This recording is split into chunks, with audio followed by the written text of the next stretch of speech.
about this. Now listen to what I gotta say. Sarah! It's trying to rape me!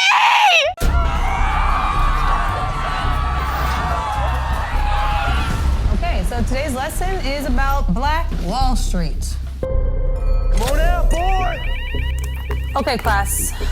Let's exit in orderly fashion. Come on.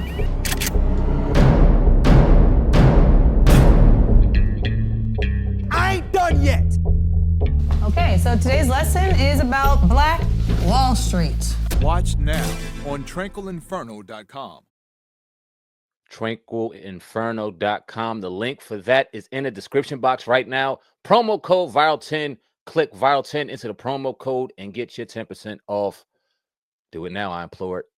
Dope movie, dope film, dope director. Let's get it done. Want a live interview with Viral Hip Hop News? Email me, Sam Ant, at dlsmediainc1@gmail.com. Let's go.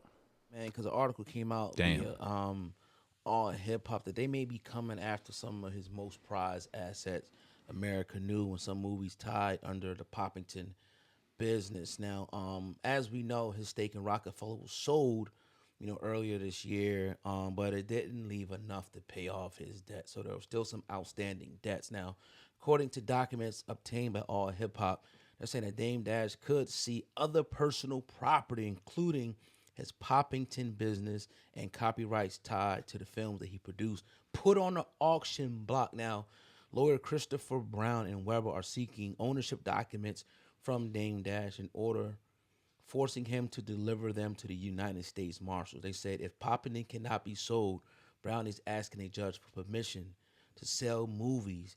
We Went to China, Welcome to Black Rock, Honor Up, produced by Kanye West. Now, these are assets that are integral parts of the Poppington LLC, Dame Dash's media company, and America New Network. Should this happen, he will be stripped of that. What's your thoughts on that? Because again, they sold these stakes, but it just wasn't enough. He didn't get the bid that he was looking for, but they left some outstanding debts for him to take care of. And what's your thoughts? I hate to see the crash of Dame Dash. Damn. I hate to see it, but we're watching it right now, right in front of us, live and in person, live and in color. We're watching the crash of Dame Dash. And this one kind of hurts a little more simply because, okay, we could talk about Roc-A-Fella and his place in Roc-A-Fella and what he did and what he didn't do, whatever the case. But Poppington and those films, that's him. That's something that he created. That's something that he put together and did. And, I mean, it's his, so you feel bad. But it just goes to show you, and this is where Dame Dash is going to just, when we talk about the Dame Dash story, all the good stuff is going to be kind of overshadowed by a lot of the missteps, a lot of the misactions and relationship burning that he did throughout the years because, dog, this is on you. Yeah. This is on you. Yeah. And clearly you were hurt by, and this is just my opinion, but clearly I see somebody that was hurt by having to get rid of his Roc-A-Fella share. That was something that he did not want to get rid of. He felt like they were already trying to erase his legacy from there. That was the last piece he had of that legacy, and it's gone. And ever since then, you see publications paying him and exploiting him to say all kind of outlandish shit about Jay-Z and this person and that person, things that he vowed never to do or deem people corny for doing exactly what he's doing right now. Chatty pattying it up.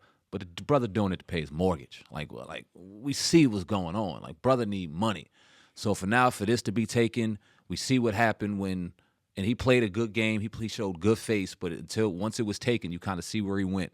If this happens to him, man, I would, it's more further and further downhill, man. And it's sad because for somebody that we once respected so highly and still got a level of respect for, but to watch it end the way it has, when we've all struggled, we've all dealt with things. No one's kind of looking down on him for losing businesses or dealing with taxes because the best have dealt with it.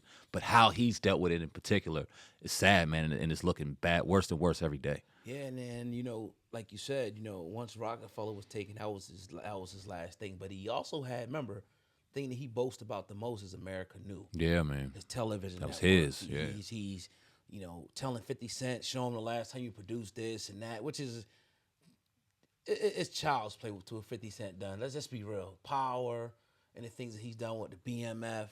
I mean, there's really no competition. No. It shouldn't be a dick measuring contest, as they say, but Dame Dash is using it as such. And now it could be taken from you. Like, they're going after that. They're going after every asset that you have. So, I mean, that was his last thing that he had, because he talks about, and I agree a lot of stuff what he says. You know, we always respected Dame Dash, but you talk about flipping and moving to this business and this business. Well, what's left? If the movies that you did in America New is now being auctioned off, what can we now boast at this point? Is it going to be, and I'm even looking at it, it's not just us, right? It was something up the other day on one of the sites. He was doing an interview. I think he might have been talking about Jay-Z writing Meth Bleak bars or something like that. And I just read the comments. People was ripping this guy. Yeah, it's sad, man. It's sad, like Chatty Patty, like who cares and all this type of stuff. I thought you know, we didn't talk about this and that, and it's like, dog, like what people are starting to do now, and like you said, it's sad. They're starting. Everybody's now the shock jock. Like you seen this picture of Orlando. What's his name? The dude from Orlando Brown. Okay. You seen this picture with his family. Yeah. And everybody's going crazy about this picture, and it hit me then. I kind of knew it's entertainment, bruh. Yep. And Dame Dash, I hope he's not going down just to start saying anything outlandish to make money and to get views and to get more interviews, because that's not Dame Dash, bruh. That's never been Dame. See, Dame Dash, in my opinion, he was the greatest. You know, one of his great times, he was doing the thing with my man from the Culture Vulture thing. Yep. My man Kenyatta Griggs. Yep. That's Dame. No chatty patty bullshit, but talking about things that's, you know, that's about business and things to, you know, exposing things in the industry. We don't care if Jay-Z wrote for Meth Bleak. Everybody probably knew that. Yeah. A verse here or two, but not to say that Meth can't write for itself. And it's all a whole bunch of other things that Dame Dash has been saying as well. It's like, yo, what's really going on here? Are we now preying on the downfall of Jay-Z? He's crashing out, in my opinion. Yeah. He's crashing out. Sad. I don't even know. He may be praying for the downfall or just be not giving a fuck because he's getting a check behind it. So it's like, all right, I'm associated with Jay. I'll say whatever I got to get. What do y'all want to hear to get views? Fuck him. Here it is. Yeah, he was messing with Aaliyah when she was this. Yeah, he did this when it was that. Yeah, he's just as bad as this villain or that villain. Yeah, he is. Yeah. And it's like, bro, this ain't you. It ain't you. This was never Dame. Hell, you came on our show 2 years ago. You had an awesome conversation. We didn't even go to the levels that you're going to now, not even close. Right. Asking about Jay-Z. And I think we was something along the lines on how can y'all mend a relationship or something on a positive note. You ain't want to talk about it. You ain't even want to bring it up, and we respected it. So to see this years later is just like, okay, why? And it's clearly it's for a check, but it's sad, dog. It's sad. I know people say, oh, they keep asking them about Jay-Z. I see that's the biggest bullshit excuse, because when we asked him about Jay-Z, he said he didn't want to talk about it. He also said, look, I'm tired of everybody asking me questions about Jay-Z. Ask homeboy questions about me. Yep. So what's that mean? He said it on a few platforms around that time. Right. Yeah.